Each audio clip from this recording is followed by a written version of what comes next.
Bienvenue à l'AFRC fait son show. C'est la chaîne télé et podcast de l'AFRC dédiée à l'expérience client.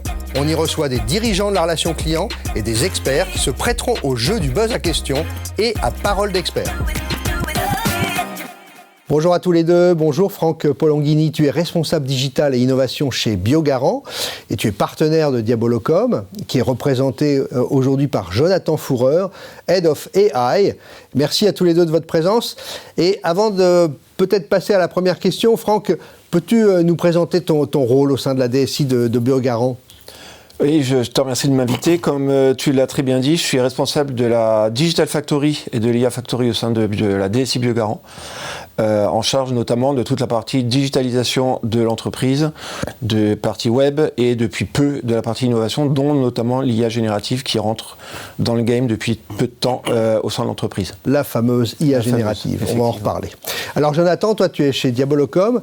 Chez Diabolocom, vous développez votre propre solution d'IA française, on est très fiers de le dire, française, avec une entreprise qui est en train de se développer d'ailleurs à l'international. Et bravo pour cet engagement, hein. Je sais qu'on connaît bien le fondateur qui est très fier de dire ça. Et peux-tu nous dire un peu plus de choses sur Diabolocom d'abord et puis aussi après sur la solution d'IA? Oui, donc en effet, alors Diabolocom, pour récapituler au départ, c'est un éditeur de logiciels pour les centres d'appel.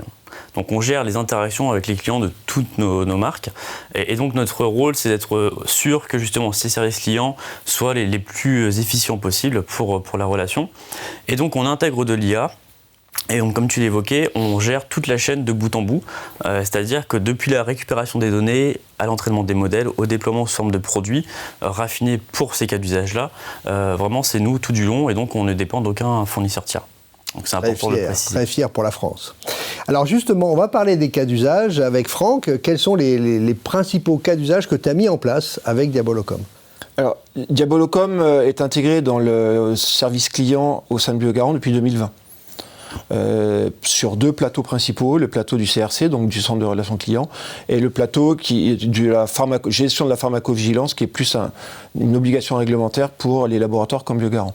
Si on regarde un petit peu plus sur la partie CRC, on a environ une dizaine de collaborateurs qui sont sur le plateau et qui reçoivent environ 350 appels par jour. 350 appels entrants, qui font environ 100-150 appels sortants, qui sont des appels qui proviennent à quasiment 100% de nos clients pharmaciens. Cette solution donc, est implémentée depuis 2020, est intégrée entièrement dans Salesforce, c'est-à-dire qu'à chaque fois qu'un pharmacien appelle, si tant est qu'on ait le numéro de téléphone du pharmacien dans notre base de données Salesforce, à ce moment-là, la fiche Salesforce s'ouvre, l'opérateur du CRC renseigne toutes les informations concernant l'appel qui est ainsi logué. Voilà le use case qui nous occupe qu'on utilise depuis 2020 au sein de Biogarant et du CRC Biogarant avec Diabolocom. Depuis l'année dernière, et ça on va en parler juste après, depuis l'année dernière effectivement, on a commencé à réfléchir de quelle manière l'IA générative pourrait nous aider dans la réponse aux clients. Alors comment tu l'as justement implanté, cette IA générative, et dans quel contexte ?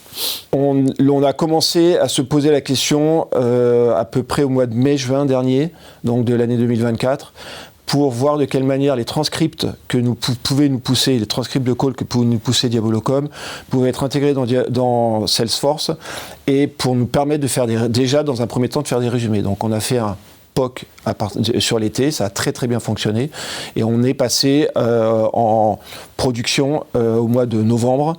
Donc à partir de novembre, on a commencé à afficher tous les transcripts de Diabolocom dans la fiche client, dans chaque case client sur Salesforce. Et à partir de ce transcript-là, qui est très très bien fait, qui est de grande qualité, on est en capacité de générer un résumé directement dans la fiche client. Donc ça, c'est les résumés de conversation. Le résumé de conversation, effectivement. Pour les conseillers, c'est merveilleux, parce que c'était un temps incroyable. Alors, c'est effectivement intéressant pour les collaborateurs du service client, parce que ça leur évite de faire le résumé eux-mêmes. Oui. Donc là, on parle de 50% des cas, parce qu'on fait que 50% de transcript pour l'instant. Mais c'est aussi intéressant pour l'entreprise entière, puisqu'on a la capacité de capter cette matière-là, et ensuite de la rediffuser à d'autres métiers au sein de l'entreprise, comme le marketing, l'expérience client, la supply, etc. Donc on a vraiment cette vision 360 du client de manière globale, mais aussi de manière individuelle. Et cette information-là, on va bientôt la pousser aussi à nos commerciaux de terrain pour être en capacité de récupérer toute l'information des points de contact de l'entreprise avec le pharmacien, que ce soit par Diabolocom sur le téléphone, par mail, voire les commerciaux, afin de voir cette vision holistique 360 de la connexion entre le client et le pharmacien et de pouvoir ensuite la pousser à nos commerciaux et à tous les collaborateurs dont je viens de parler tout à l'heure. Tu prouves que lorsque l'on dit que la relation client, c'est vraiment la colonne vertébrale Exactement. De l'entreprise, elle est dans tous les services et on la retrouve partout. Exactement. Alors, on va peut-être parler de nouveaux cas d'usage ou d'autres cas d'usage possibles avec la solution d'IA de Diabolocom. Est-ce qu'il y a d'autres cas qui sont mis en place? Oui, tout à fait. Alors là, on parle de la transcription, on parle du résumé. Comme vous voyez sur la slide, notre but, c'est de se positionner comme vraiment un fournisseur de solutions IA, pas seulement sur la partie voix et centre d'appel, mais aussi comme fournisseur varié.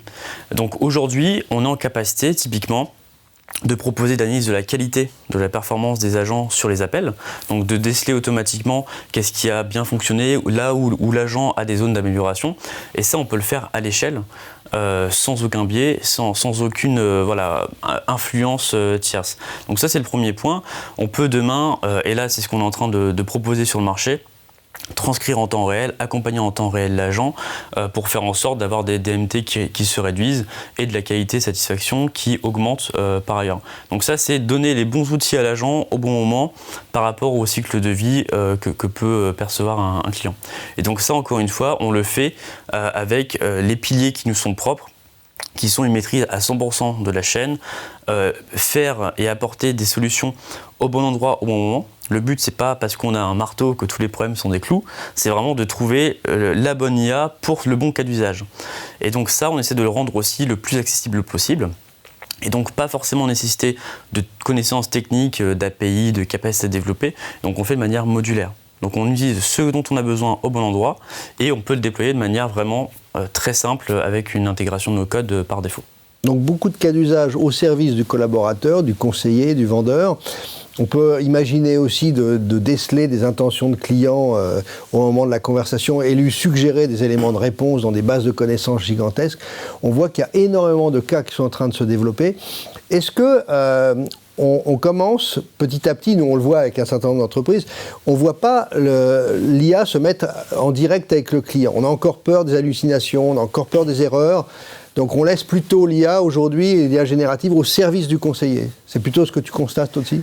Alors pour l'instant oui, alors après en effet le but c'est non seulement d'accompagner le conseiller, mais comme tu l'as évoqué, c'est aussi de bien comprendre ce qui se passe et de passer d'un mode réactif où en fait on agit une fois qu'on reçoit seulement l'appel ou le mail ou le SMS, à une version plutôt proactive où on comprend tout le cycle de vie.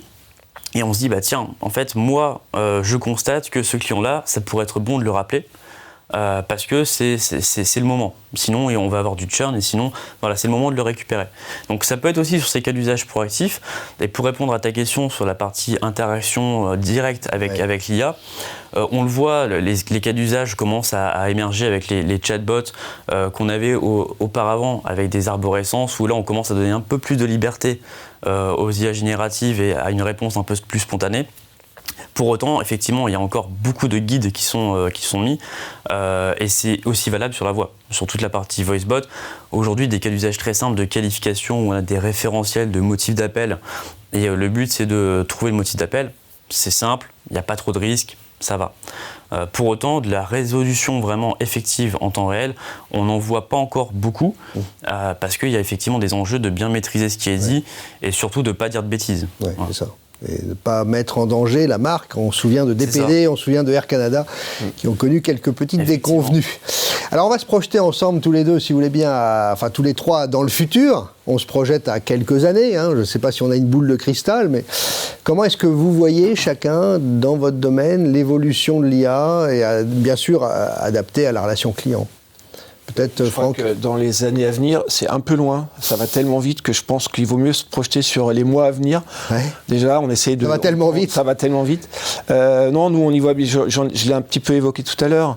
Le sujet et toi aussi, le sujet de l'accompagnement, justement, du CRC, voir de quelle manière on peut l'aider avec des bases de connaissances à répondre à la question du client le plus rapidement possible, avec le moins d'efforts possible. Ça, c'est vraiment c'est l'étape suivante. On a un vrai sujet aussi sur la partie réglementaire qui est lié à notre métier, je l'ai dit tout à l'heure, sur la partie pharmacovigilance.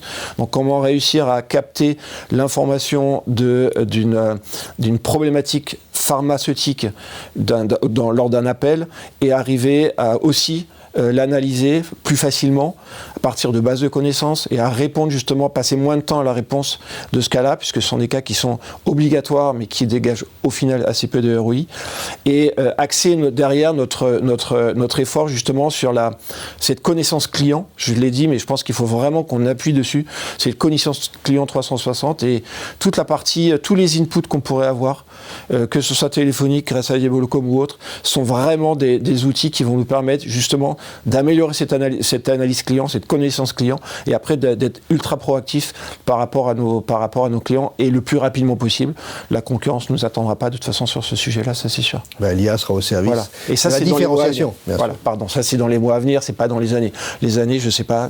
Pour l'instant, aussi par rapport à ta question tout à l'heure sur la partie agent autonome, on n'en est pas encore là. Et pourtant, si on se projette dans le futur, Jonathan, on entend la gentille qu'il y a, les agents qui se parlent entre eux, qui vont faire des commandes directement, donc on n'aura même plus à prompter, on lance la demande et automatiquement on obtient la réponse. Et cet exemple-là est vraiment très bon parce que quand on parle d'agents autonomes, on pense voix, on pense réponse à un chat, mais c'est aussi toute la partie back-office. Aujourd'hui, elle n'est pas du tout traitée par les systèmes. Alors, elle est traitée par des intégrateurs, par des connexions API, ce genre de choses. Mais aujourd'hui, on a des technologies qui émergent, qui permettent à des agents IA de naviguer sur du web, de naviguer sur du back-office et de répondre même parfois à des captchas. Et ça, c'est la réalité aujourd'hui. Il y a des choses, y compris dans l'open source. OpenAI l'a fait en premier, 2 jours après, il y avait l'équivalent open source qui permettait de le faire.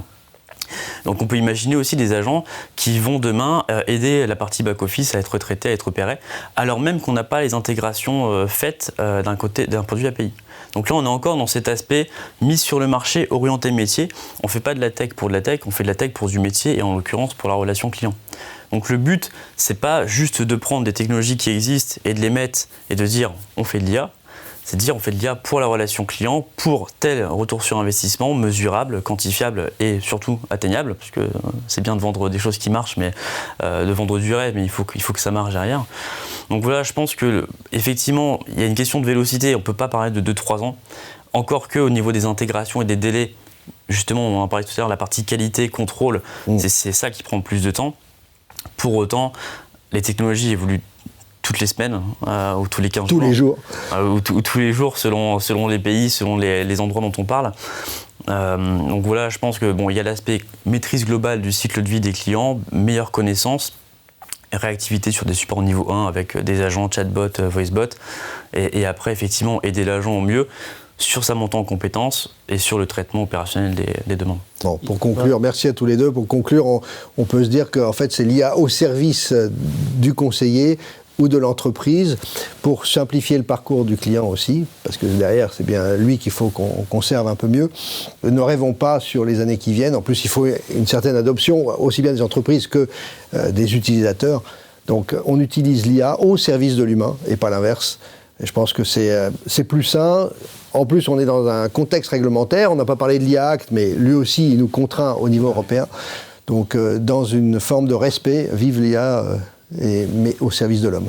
Oui, puis la techno va très très vite. Et effectivement, comme tu le disais, les entreprises, il faut qu'elles intègrent cette techno-là dans leur modèle. Et ça prend un peu plus de temps, effectivement. Voilà, ça prend un peu plus de temps, laissons à la techno le temps d'arriver. Un petit mot de la fin encore, sinon... il faut pas la négliger. Il faut prendre de l'IA quoi qu'il arrive. C'est une conclusion, mais je vais ouvrir un peu en contredisant. Il y a le temps d'adoption. Pour autant, au même titre que la technologie, on observe quand même dans l'adoption du marché une vitesse qui n'était pas auparavant. On en parlait juste avant.